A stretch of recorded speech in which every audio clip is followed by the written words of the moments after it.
Welcome back to First Listen, everybody. My name is Tim Dial, and I hope you're doing well today.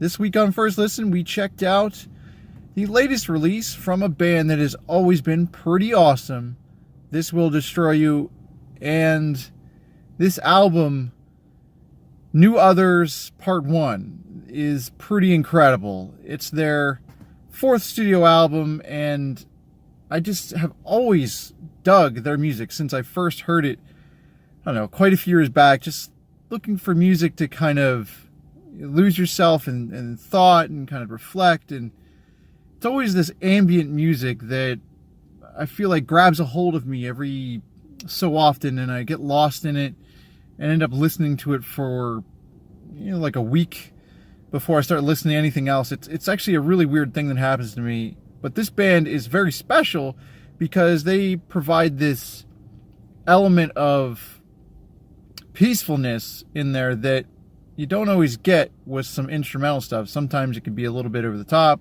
Sometimes it's a little too effect-based, but this band kind of does some really cool things with guitars, drums, synths, the bass, all of it. It just is so cool. So let's get into this first listen. Why not? Through the Fog with some mid-paced drums and some slow keys, we have Melted Jubilee.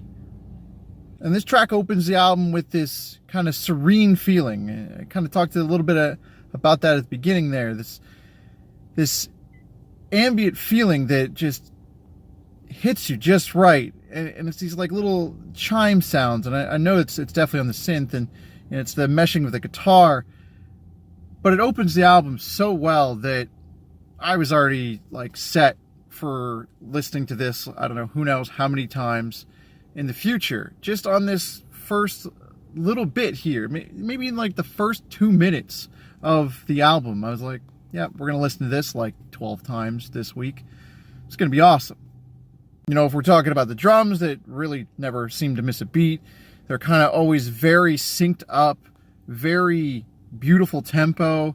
Then you go to the bass that just, come on. Like, it all just melds in so well that you love it as it's unfolding. Like, before you even see the end, you're just like, yeah, this is good. Like, this is going to be awesome to continue to listen to and kind of just get yourself in this chill mode.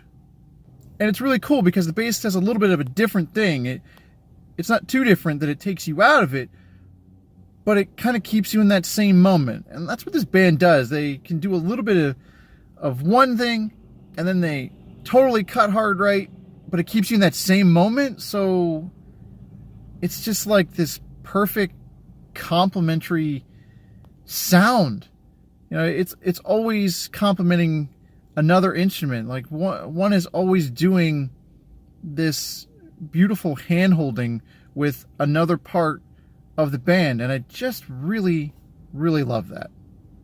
More peaceful tones and some rhythmic drums here on To Win. Someone's Got to Lost. Weird track title, but sure. For this one, the guitar fades in and out, and then back in again, and then back out again, and I found myself getting really lost in that feeling, that sound. And it's great to get lost in these beautiful, little intricate vibes. And who doesn't want that when you're trying to get yourself in this like peaceful mode? Because that's what I listen to this type of music for, to kind of get me in a more stable frame of mind, get me back to like center. And this is just a perfect way to do it. And it's something about these echoes. They're just so right, so tender, and you can't help but get lost in them. You just can't help but want to keep going. It's these beautiful things here with the presentation, how the notes flow, and there's like this abruptness there on some of these notes. It's really peaceful. It's like just a couple notes and then it goes up, and it doesn't pull you out of it. It keeps you in it more than ever. And you just feel it. They want you to just feel the track. Tones of this ominous, otherworldly being just pierce right through you on Sin Cage. And this track actually does a couple different things. The way it comes in is really cool, but I feel like the pace really transitions very quickly into this like cacophony of sound, and it's awesome to get lost in all of that because, you know, there's always so much going on, but this just feels like this noise that turns to beauty, and it's like you didn't know that this is what beauty would sound like, but it is what it sounds like now. It's kind of a profound feeling with these instrumental bands, you know, pushing forward this feeling of beauty, and you don't even need words. And it's this chaos in there that really personifies all that beauty. And even when this track does kind of come back out of that and it fades, it still has you. It still has me.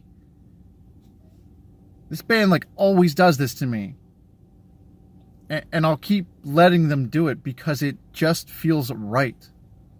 Continuing this very creepy ambiance with these sharp tones and cuts and all this awesomeness, we have Allegiance, a track that really does go for it, but just in a little bit of a different way.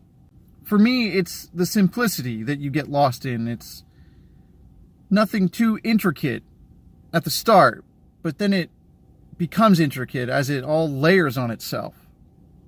And it's that stutter effect that really helps to pull you in. And then the slow drums as they kind of methodically just go and go and go.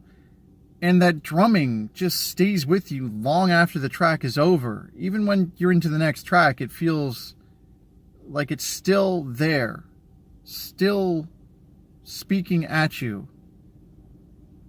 Awesome. Subtle and almost gentle notes teeter back and forth on Weeping Willow, a track that really does pull you into its low-key vibe. And this band can be very low-key, and they can go the whole way up and kind of blast you away. But I love when they open with this low-key stuff because it sets the stage for something bigger. And they're setting this stage with these slow drums that, man, they just blast through you. And then the bass just seems to take whatever is left, kind of flattening you out. But the synths are a big star on this album, and this track is definitely evidence of that because the way those synths just go right into that cut, it's a really cool effect and a beautiful way to end a track that did just blow you away. I'm not kidding. Those drums are crazy. Fully embracing these ambient tones and then distorting them down, unlike this, feels really, really good. And it's as these guitars and drums, they just roll forward so effortlessly that you just take it all at once. And it just keeps going and going. And after a while, you're kind of lost in it all, and everything becomes this one thing. And you're not sure which is which. When it started, when it ended, the instruments just flow together so well that when it does eventually decay and fade, you're left with this feeling that, well, I can't explain. Guitars and drums, one sliding, the other methodically guiding on Go Away Closer. This is how the album ends. Beautifully. And it holds you almost too long, and then it kind of breaks it all down and builds it back up. It's a very beautiful thing to feel this breaking down and then building back up. It's very interesting to go through this experience on, which is a rather short album, but this is a part 1, so I'm assuming there's a part 2. But what a way to end an album here. And it's these loose drums and these guitars that make you really feel it all. And I feel as we're coming out of all of it here and the album is wrapping up, the guitars, the drums, the keys, all of it is just speaking right to you And specifically as the album ends, the slow drums and there's a little bit of synths and effects in there, and falls into this beautiful abyss that I didn't know I would ever ask for again. So I really enjoyed this album. I hope you did too. That's going to do it for this edition of First Listen. Thanks for watching. Hit like if you liked the video, dislike if you didn't like the video. Go ahead and subscribe, click the bell for notifications. And I hope to see you again in another First Listen very soon. Have an awesome day.